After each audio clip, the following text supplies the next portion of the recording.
Guys, आपका स्वागत है मेरे YouTube channel BTS Korean anime triple one in Bhojpuri song. तो आज मैं आप लोगों को न्यूज़ स्टोरी बताऊंगी। जैसा कि मैंने पहले ही कहा था कि आप लोग जल्दी से मुझे कमेंट कीजिएगा। आप लोगों का कमेंट जो कि अब तक आया नहीं है और मुझे स्टोरी बोलनी पड़ रही है, तो फिर मैं जो कि ये स्टोरी एक दिन पहले ही बोल रही हूँ, तो इस वजह से मुझे जो कि जेहोप और युंगी की स्टोरी बनानी पड़ रही है। तो आई एम सॉरी आदमी, जिन लोगों को अगर किसी और की चाहिए थी तो उन लोगों से मैं सॉरी बोल रही हूँ, क्योंकि मुझे जेहोप और युंगी इसमें ज़्यादा अच्छे लग रहे थे। My professor is a devil king. तो चलिए इसका पहला पार्ट स्टार्ट करते हैं। जेहोप, जल्दी से नीचे आओ बेटा, मुझे तुमसे कुछ बात करनी है। जेहोप की मॉम ने जेहोप से कहा। जेहोप शुकी रेडी हो रहा था तो वो नीचे आता है, अपनी मॉम के पास बैठता है। उसकी मॉम शुकी अब जेहोप की बेस्ट सिस्टर लीसा को भी बुलाती है। लीसा शुकी वो भी नीचे आ जाती है। तो जेहोप की मॉम कहती है, बेटा तुम्हें याद होगा मेरी एक सहेली थी जिन, तुम्हें याद है? और मुझे बहुत ज़्यादा ही बुरा लग रहा है कि आज उसकी चिट्ठी आई थी, वो हमसे मदद मांग रही है। तो जेहोप कहता है कि हाँ वो आंटी मुझे याद है, वो जो कि बहुत ज़्यादा पहले हम लोगों के साथ रहती थी बचपन में। हाँ, और वो अचानक से गायब हो गई थी। वो इसलिए गायब हो गई थी क्योंकि उनके हस्बैंड की डेथ हो गई थी और वो क्योंकि उस सदमे से उभर नहीं पा रही थी। और जब वो वहाँ पर गई तो उन्हें अपने हस्बैंड की यादों के साथ ही रहना था। लेकिन प्रॉब्लम ये है बेटा कि जब उनके हस्बैंड की डेथ हुई तो उन्हें उसके लिए पैसे मिले होते हैं और उस पैसों को लेने के लिए उनके जेठ और जेठानी जो कि सारे दाम दंड भेद करने लगते हैं और बहुत ज़्यादा बुरी तरीके से उन लोगों को टॉर्चर करके वो पैसे जो कि हासिल कर लेते हैं। मेरी दोस्त उन्हें वो पैसे दे देती है, लेकिन उन लोगों का पेट उन सबसे नहीं भरता है, तो वो अब बहुत ही गंदी तरीके से हमारी बच्ची को बेच रहे हैं। उसकी शादी एक बुड्ढे से करा रहे हैं और वो भी बहुत ज़्यादा ही जोर जबरदस्ती से। हमारी बच्ची ये शादी नहीं करना चाहती है। जेहोप कहता है, मॉम तो ऐसी बात है तो शादी कब है? कल है बेटा। तो मॉम हम लोगों को आज ही निकलना होगा। और लीसा कहती है कि मॉम जल्दी से लाओ, मैं कुछ खा लूँ फिर हम लोग निकला जाए। बेटा मैं इतना ज़्यादा टेंशन में थी कि मैंने कुछ बनाया ही नहीं। जेहोप तो ठीक है मॉम, आपने कुछ नहीं बनाया तो चलिए कुछ बाहर जाकर खा लेंगे। शादी कल है तो हमें ये शादी रोकनी पड़ेगी ना मॉम? हाँ बेटा। सभी जो कि तैयार होकर कार में बैठकर अब युंगी के घर की तरफ निकल जाते हैं। जेहोप युंगी का ही नाम ले रहा था और वो जब युंगी का नाम लेता है तो कहता है कि इस नाम को बोलने में मुझे बहुत ही ज़्यादा अच्छा फील हो रहा है, सुकून है इस नाम में। इसी तरीके से अब बहुत ज़्यादा ही दूर तक आने के बाद हम देखते हैं कि जेहोप की मॉम उन दोनों के बारे में सारी बातें बताती है कि किस तरीके से उनकी जेठ और जेठानी उन्हें मारते थे, टॉर्चर करते थे चंद पैसों के लिए और बहुत ज़्यादा ही बुरी तरीके से। तभी जेहोप कहता है कि आखिर क्या करते हैं, सरपंच है उस गांव के वो, उनके जेठ, और वो बहुत ज़्यादा ही बुरी तरीके से लोगों को अपने वश में करके रखते हैं।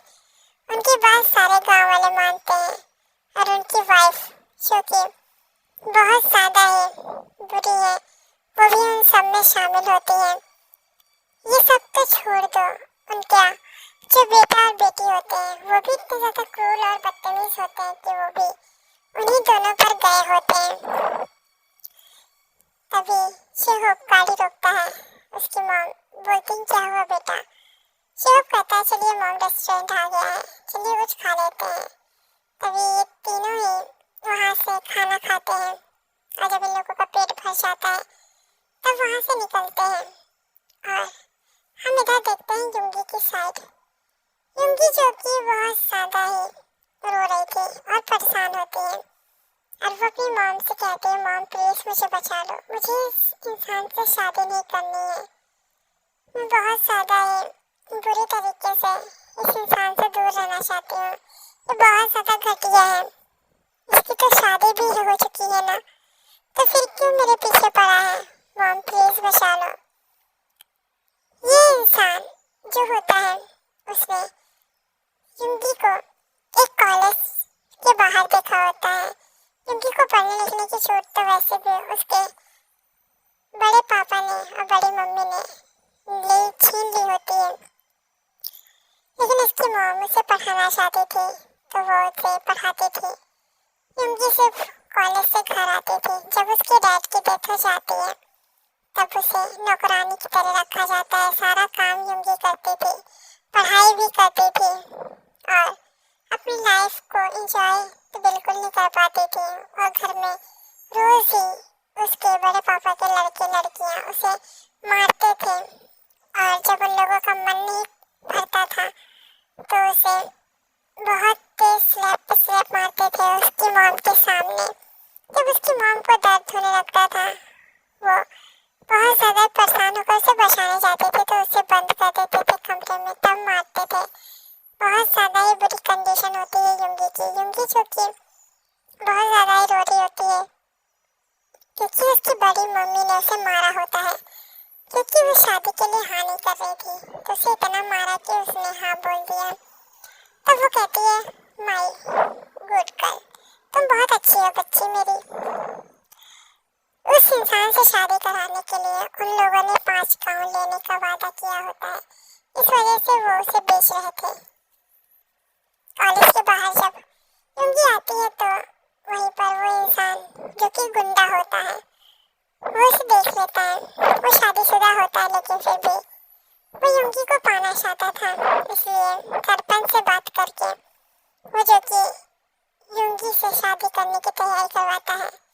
युंगी को भी मना लिया गया था जोर जबरदस्ती से और इसी तरीके से अब वहाँ पर हमारा हीरो शिवहोप पहुँचता है। शिवहोप जब एंट्री करता है तो उसका अलग ही लुक होता है और वो एक पूरा का पूरा मेंशन ही खरीद लेता है। उसमें अपनी मॉम और सिस्टर को छोड़ता है।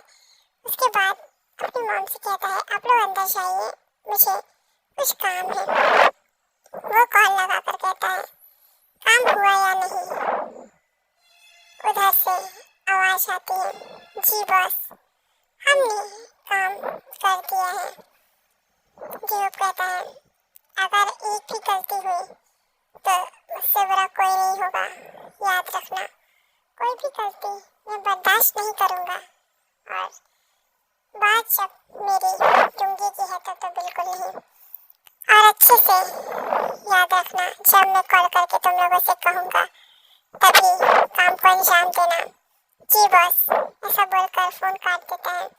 शिवहोप स्माइल करता है और कहता है कि यार मजा आएगा, बहुत शौक है ना तुम्हें मेरी वाइफ से शादी करने की, तो देखो तुम क्या होता है। इसी तरीके से अब युंगी जो कि रो रो कर सो जाती है। नेक्स्ट डे जब सुबह युंगी उठती है तो बाहर सारी तैयारियां चल रही थी, तैयारियां हो चुकी थी। युंगी जब उठती है तो उसकी मम्मी, बड़ी मम्मी कहती है कि बेटा तुम बहुत ज़्यादा ही अच्छी है, जल्दी जल्दी तैयार हो जाओ गुड गर्ल की तरह क्योंकि शादी तुम्हारी है ना। यहाँ पर युंगी की मॉम और युंगी दोनों ही एक दूसरे को पकड़ कर रोने लगते हैं। जिन उसे समझाते हुए कहती है कि मत रो बेटा, कुछ देर में तेरी सारी तकलीफ खत्म हो जाएगी। इसीलिए वो उसे बहुत ही बात होते हैं। योंगी कहती है मॉम, मैं बहुत ज़्यादा ही तकलीफ में हूँ। उन लोगों ने मुझे मारकर हामी भरवाई है। मुझे ये शादी नहीं करनी है। वो कितना ज़्यादा बूढ़ा है, मुझे ये शादी नहीं करनी है। जिन कहती है कि बेटा तुझे ये शादी करने की ज़रूरत नहीं पड़ेगी, बस चुपचाप से जो हो रहा उसे होने दे, समय आने पे ये शादी रुक जाएगी। ठीक है बेटा, अगर तेरी किस्मत में ये शादी लिखी होगी तो बेटा कोई नहीं रोक सकता, लेकिन मैं कोशिश करूंगी कि ये शादी ना हो। ऐसा बोलकर वो अपनी बेटी को प्यार कर रही थी। तभी वहाँ पर उसकी बड़े पापा की लड़की आकर कहती है कि शादी दिन में ही है और शाम तक तुम्हें विदा कर दिया जाएगा, इसलिए जल्दी से तैयार हो जाओ। वो जो कि कपड़े को फेंक कर वहाँ से चली जाती है और उसके फेस पर एक इविल स्माइल होती है। वो वापस आके कहती है कि मेरे डैड को लेट पसंद नहीं है, तो कोशिश करना जल्दी तुम तैयार हो जाओ। ऐसा बोलकर वो वहाँ से चली जाती है। यहाँ पर मंडप सज चुका था और हम देखते हैं कि विक्रम भी आ चुका था। विक्रम जो कि युंगी से शादी करना चाहता था।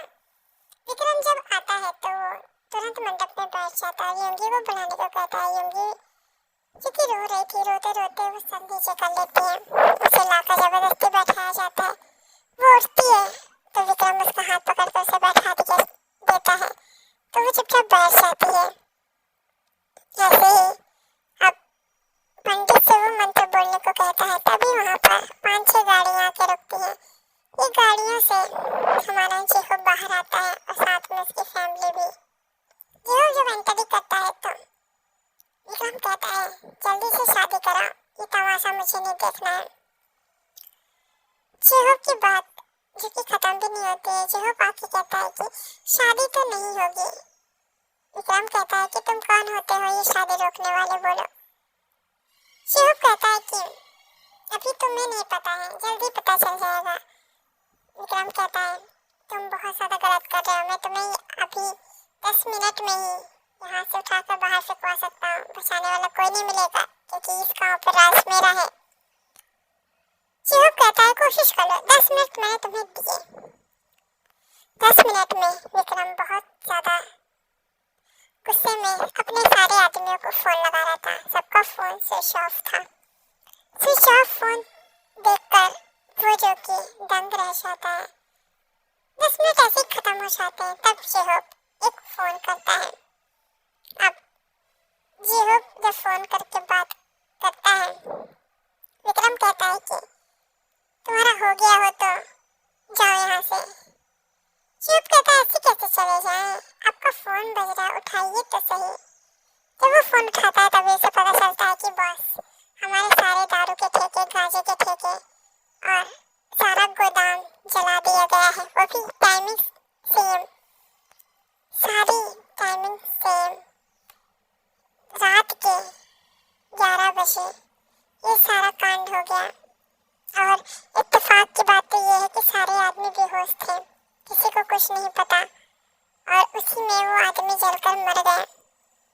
तभी वो जो कि हमारे जेहूब को देखता है। जेहूब को देखने के बाद वो कहता है ये सब तुमने किया ना, छोड़ूंगा नहीं, तुम्हें इसकी कीमत चुकानी पड़ेगी। विक्रम वहाँ से चला जाता है। विक्रम के जाते ही उसके बड़े मम्मी पापा युंगी के कहने लगते हैं कि वाह शादी तो करनी पड़ेगी क्योंकि मंडप से लड़की बिना शादी के उठ जाए तो बहुत ही बड़ा अपशगुन होता है। अब तुम देख लो युंगी की माँ कि तुम्हें किससे शादी करानी है, बट शादी तो आज होकर रहेगी वरना इसका भविष्य तो गया। सभी गांव वाले अब बातें बनाने लगते हैं। युंगी जो कि रो रही थी, तभी वहाँ पर एक इंसान की आवाज़ गूंजती है जिनकी दोस्त और जेहूब की मॉम जो कि बहुत ज़्यादा ही खुशी से कहती है कि युंगी की शादी मेरे बेटे से होगी। और इसी तरीके से मैं ये पार्ट एंड करती हूँ। नेक्स्ट पार्ट में पता चलेगा कि क्या जेहूब सच में युंगी से शादी करेगा, क्या उसने ये सब किया है और क्या प्लान था उसका।